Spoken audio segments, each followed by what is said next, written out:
watching Germantown Municipal Television, your source for everything Germantown.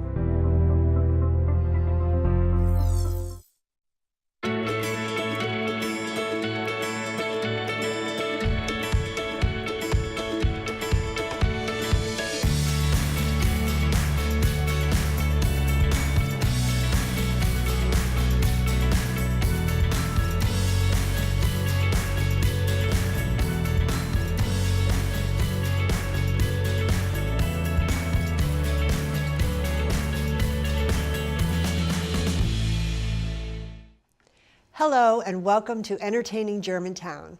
I'm your host, Parke Kennedy, and I'm here to help keep you informed about the amazing art and entertainment activities going on in this community.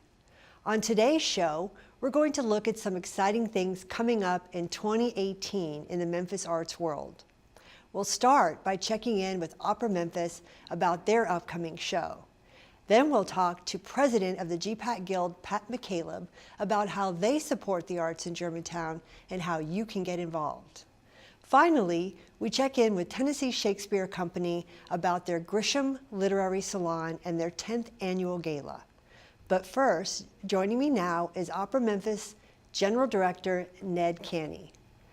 Welcome, Ned. Thanks for having me. I'm so happy to have you here, and I'm really excited to hear about your upcoming show. Yeah.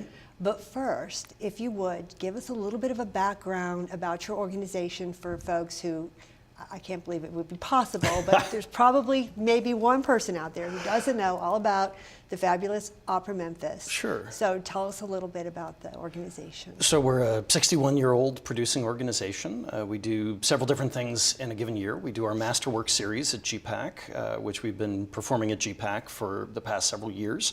Our upcoming show is a part of that Masterwork series, and those are the operas that have stood the test of time. You know, people might know Carmen or La Boheme, Marriage of Figaro, that sort of thing.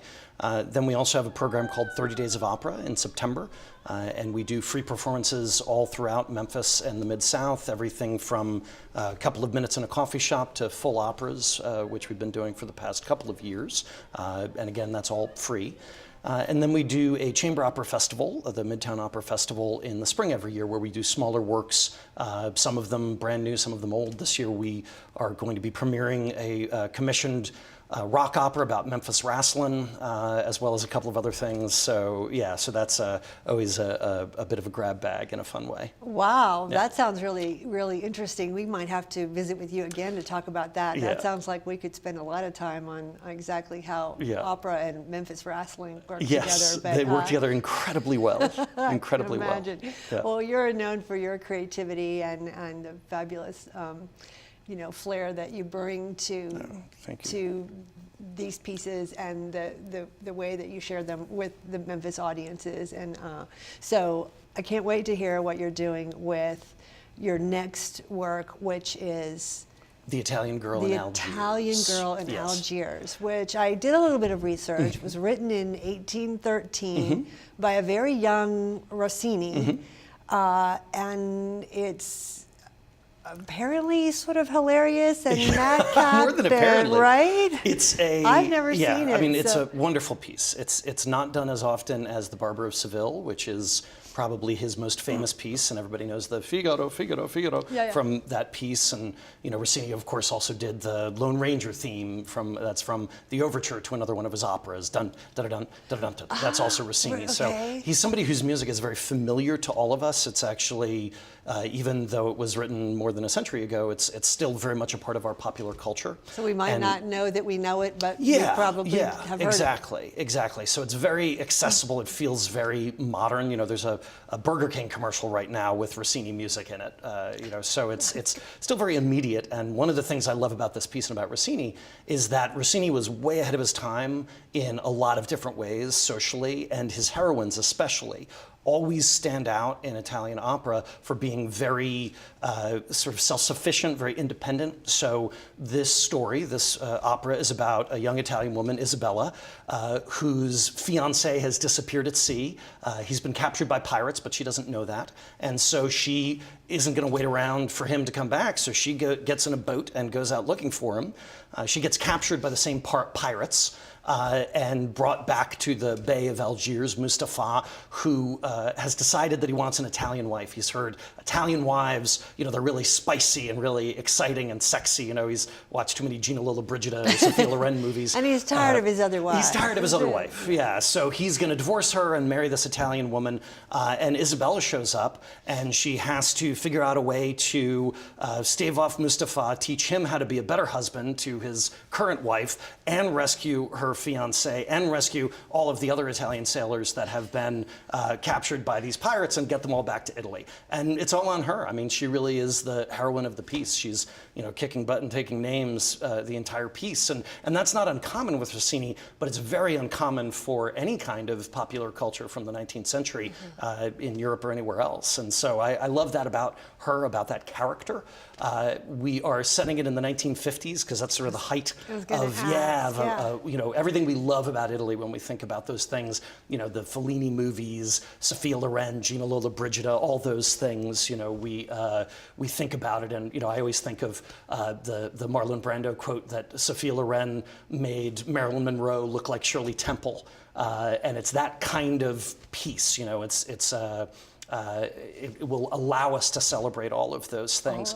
And it's also, interestingly, because it's all about the Mediterranean, it allows us to really explore in a fun way before the shows, to explore these connections that you get between the different countries of the Mediterranean, food-wise. Right. You talk about the olive or the grape or wheat, and you look at how or coffee even, and you look at how similar these cuisines are between Greece and Turkey and Morocco and you name it.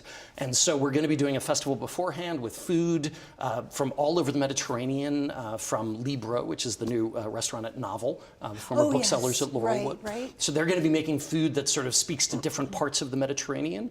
And we're going to have olive oil tastings. We're going to have cheese from different countries in the region. We're going to have music, so that we can really look at how the music has, cross-pollinated, and architecture, all those things really have cross-pollinated for hundreds of years. And, we talk a lot about the cultural differences, and there are many. But this is really an opportunity for us to look at all of the amazing cultural similarities and how much these cultures have borrowed from each other. All right, well, let's talk specifically about the dates. This is happening in February. February 2nd and 3rd. It's a Friday night, Saturday night. Now, will there be a festival before each performance? Yes. So starting at 5 o'clock, we will have the food. We will have one of the best oudists in the world, which is a traditional Middle Eastern instrument. He happens to live in Memphis, so we'll have him there. We'll be doing our pre-show talks. We'll have food, both little samples, but also food to purchase. Sometimes we do food trucks before the shows. During the winter, we prefer to do it inside, just in case the weather isn't cooperative. So you can buy your dinner there and sort of experience a little bit of Mediterranean culture right there in the lobby at GPAC, and then go and see the show and feel like you've gotten a really full evening from soup to nuts. So 5 o'clock on Friday, and on Saturday? Also at 5 o'clock. Also at 5 o'clock. Show at 7:30. Show at 7:30. Yep. How do I get tickets? Your best bet is to go to operamemphis.org. You can also call us at 901-257-3100, or you can just come on by. We have a box office that's open every weekday from 10 to 5 over at our headquarters on the corner of Kirby and Humphreys. Right. Sounds exciting. I can't wait to see it. Amazing, amazing. Thank you so much for sharing all this. We really appreciate having you on the show today. I appreciate you having me. Thanks, Ned. It's time for a short break. When we come back, I'll be talking to Pat McCaleb, president of the GPAC Guild. Please stay with us.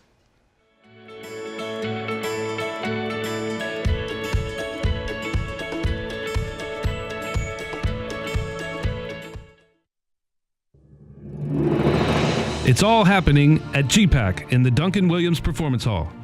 Our sensational season continues this winter with Cubanismo on February 17th, Robert Earl Keane with our own Jason D. Williams on February 22nd, and on the dance series, the great Ronald K. Brown on February 24th. And don't miss Tao Drummers of Japan on March 3rd. For all the details, visit gpacweb.com or call 751-7500.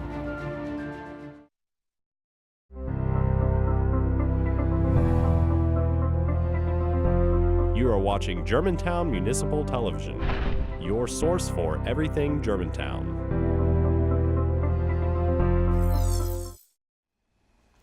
Welcome back to Entertaining Germantown.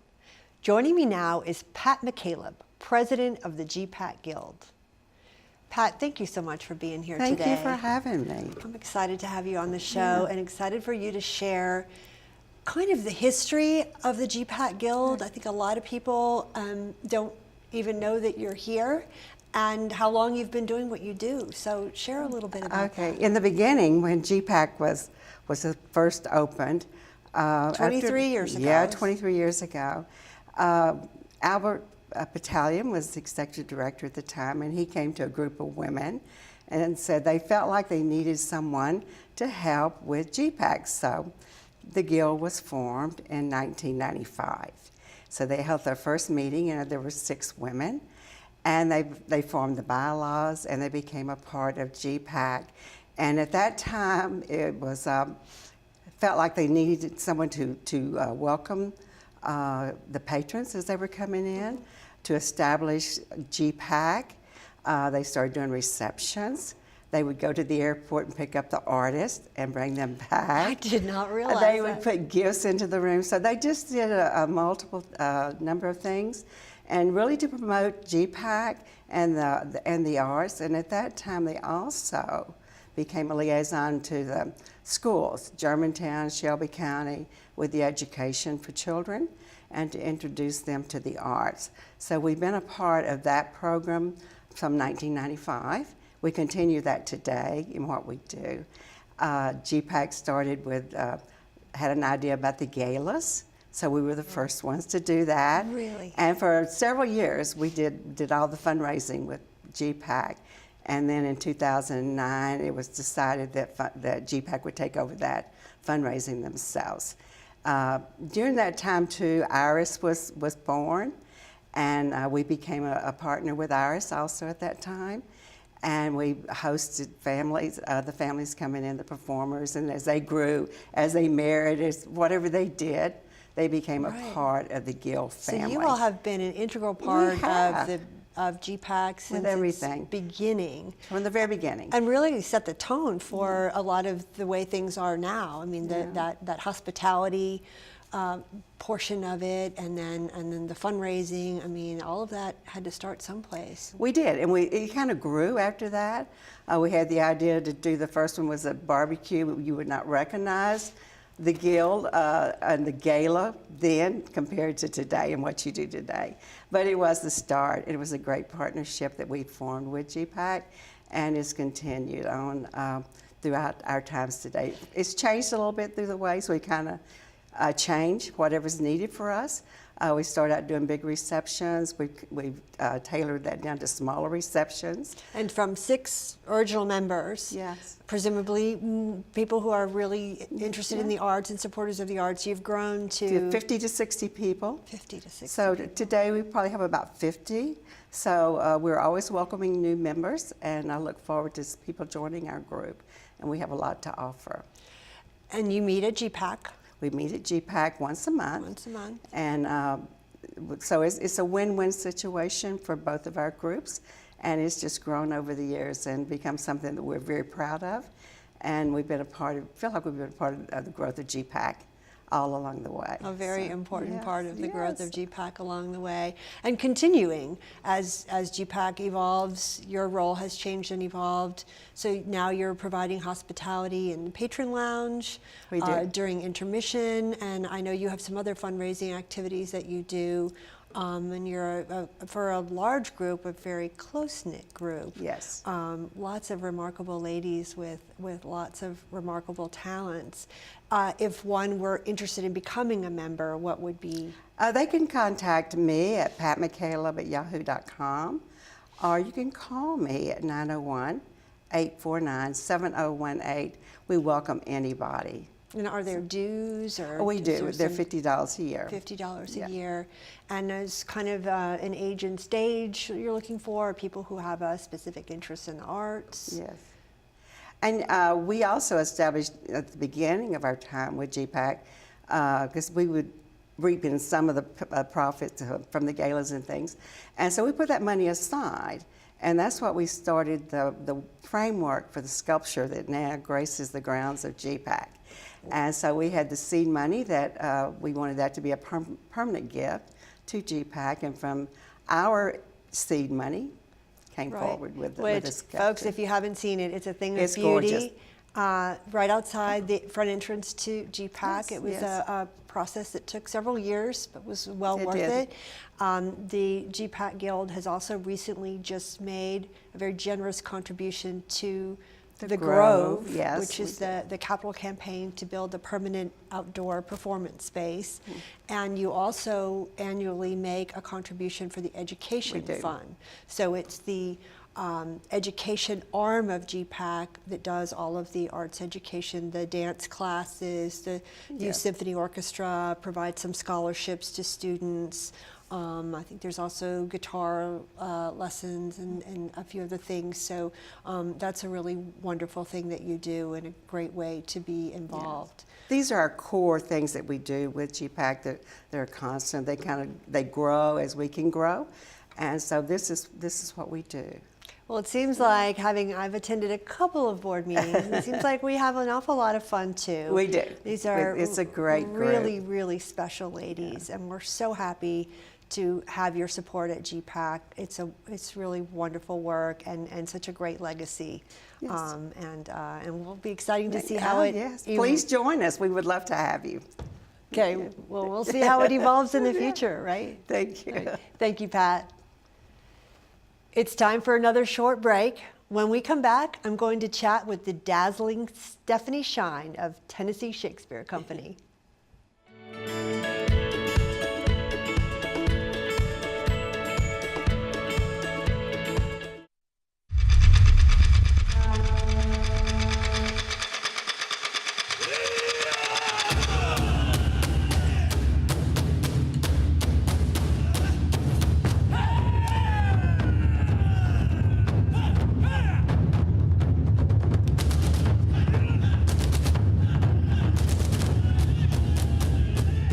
Experience Tao Drummers of Japan on March 3rd.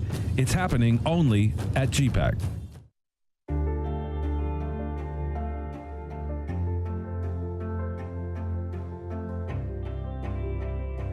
Body language can tell you all sorts of things. Like someone is having a stroke.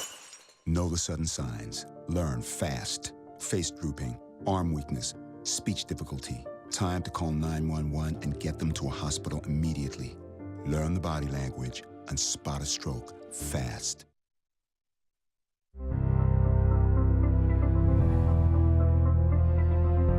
You are watching Germantown Municipal Television, your source for everything Germantown. Welcome back to Entertaining Germantown. I'm delighted to have with me Stephanie Shine, General Manager, Education Director, and Gala Coordinator of Tennessee Shakespeare Company. Welcome, Stephanie. Thank you, Park. I love your titles. There are so many. Well, more is more. That's what we say. So obviously you're a very, very busy woman. Indeed. And I'm thrilled to have you here today. Thank you. Thank you for taking time out of your crazy busy schedule to be here. For those who may not know who and what Tennessee Shakespeare Company is, can you give us a little synopsis of your history and Yes, where and you've been and where you are? Absolutely. It's so much fun to talk about Tennessee Shakespeare Company right now because we are in the midst of our 10th anniversary season. So that means we did indeed start 10 years ago. 10 years ago. And to celebrate that, we've purchased a building from our friends at Ballet Memphis. So we now... As one would do in celebration. Purchase from your friends, right? and now we are housed on Trinity Road, just which I was reading, first ever and only permanent Shakespeare home for classical professional theater. home for classical theater in the state of Tennessee. That's correct. That's amazing. We are so thrilled, and it's been all through incredible supportive donors who made it happen and made it possible for us to purchase this building outright. And we'll be launching, for all of our friends who'd like to get involved, a capital campaign later on this year to work with the interior design of it, to transfer it from beautiful dance studios to a beautiful, intimate theater of Shakespeare. So that's what we have in our future. That's amazing and exciting, and I'm sure a lot of work to be done on that interior. The end game is to perform there? Absolutely. Absolutely. Right now we've been able to rehearse there, which has just changed everything for us.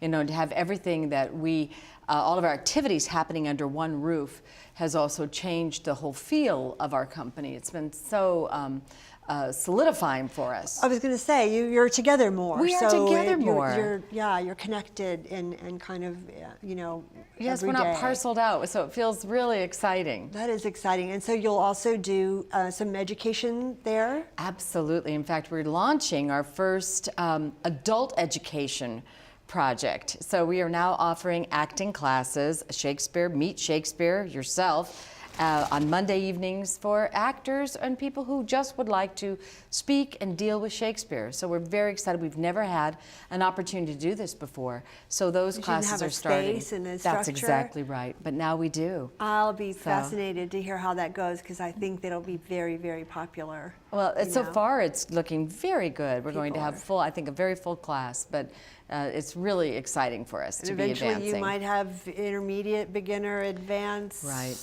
That's exactly correct. In our mission statement, it says that we will be a training program for Shakespeare. And it has taken us this long to be able to assist actors who are adults with this. We've had a youth training program in the summers, but not anything for adults, so we're very excited. And also branching out into a little bit more of a focus, always Shakespeare, but also some Southern literature. That's correct. As part of our mission, we would like to eventually be supporting new Southern writers. So in the meantime, where we are right now is to explore the literature that's already been given us by our bevy of outrageously talented Southern writers. And we have in the past done literary salons, which means that they're from 6 to 8 p.m. and they involve cocktails and usually a signature cocktail that perhaps the writer of note might have enjoyed, or that we know for a fact did once enjoy. We got in a little trouble with Flannery O'Connor because she didn't drink, so that was hard. We came up with something for that, but we will then spend about 30-40 minutes with different pieces of a writer's text, and we will bring them to life. So actors some will read them. acting and Exactly. some discussion. Yes, and providing so some context, some background. That's exactly right. They're really fun ways to get to know a writer intimately in a new way. So many of our Southern writers, you know, they're beautiful to look at on the page, but also they have such a gift, a poetic gift, that orally, it's a whole different experience to hear these writers' words spoken. I'm very excited because on February 9th, we get to work with our first living writer. Well, he won't be there. Oh, he won't. He won't be there. No, I wish he would be there, and if he would like to come, he may at any time. But handsome, isn't he? that's what my thought was as well. And I'm a great admirer of his works, but we thought it'd be so much fun to hear John Grisham's work. John Grisham, who's arguably one of the top-selling writers of his generation, of our generation, and yet his work is important. He doesn't just write thrillers, he always takes on a social ill that needs to be exposed, explored, dealt with, and questioned. So he's classical in nature because it's something that really is pertaining to people now, and I love that about his work. So we're excited to see what it sounds like. I know he's done riveting, you know, movie adaptations, but this might be the first time we've done a reading of this sort. So we're excited. May I ask what he drinks? You know what? My guess is bourbon, but I haven't looked at. I usually leave that to our founder and producing artistic director Dan McClary to come up with these signature cocktails. He has a talent for it, and my talent does not lie in that direction. So the Literary Salon, tell us again when it is. It's February 9th. It's at the lovely home, East Memphis home of Ann and Thane Muller. So you get to be in a beautiful stunning home, have cocktails and lovely hors d'oeuvres, and listen to John Grisham. And be done by 8, so you can go out and do something else. And I imagine too, just kind of envisioning that setting, connecting with the other people who are there, who you share something in common with because you've chosen to come to this event together, and you're listening and you're reacting, so you're connecting, you're making a special bond. I love that you said that, because that's exactly right. It's also intimate. We only sell 50 tickets, so it's something that, I mean, you're definitely noticed when you're there. I mean, you get to be at a party. And it's a unique experience, and if you miss it, yeah, because they only happen once, and then we don't do them again. So it's a not to be missed event for sure. Oh, thank you for saying that. And then you've got something else coming up. Yes. Also this spring, aside Yes. from everything else that you're doing. We will close our celebration for our 10th anniversary season, in essence, with our 10th anniversary gala. And we're so excited. We have a special Broadway performer coming to perform as part of our gala, which has a silent auction, a live auction, and a wine pull, and a drawing you can enter to win a trip for 2 to New York City to see a Broadway show. So we have a lot of fun activities happening this year. It's at Hilton Memphis. And it includes dinner and beverages. Our Broadway performer is... Our Broadway performer, are you ready for this? He's a 2-time Tony Award nominee for his performances. I'm going to see if you can guess. For his performances in Holiday Inn, which was just broadcast in December and November on what was it? Great Performances. They had the Broadway Holiday Inn show on television. Is escaping me, but he was I know also who you're talking in about. A Gentleman's Guide to Murder. That's it. His name is Bryce Pinkham. Bryce Pinkham. I have seen Bryce Pinkham perform, Live? not on Broadway, but live at a gala. It was, I'll never forget it. Oh, I'm so I'll happy to never hear forget that. it, and that... So you probably need to see it again. I think I need to see it again.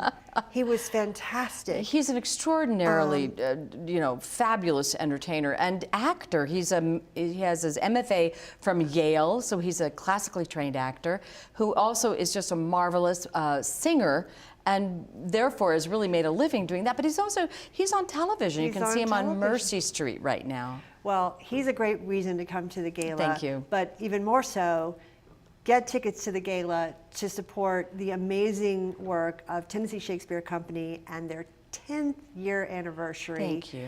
And maybe throw some money in the pot for the campaign to refurbish the new Happy Birthday building. Thank you so much for being with us, Stephanie. Thank you, Parke.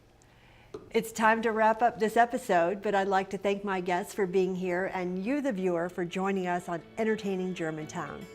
If you'd like to watch this or other shows on Germantown Municipal Television, please visit www.gmtvonline.org. I hope you will join us when Entertaining Germantown returns next month.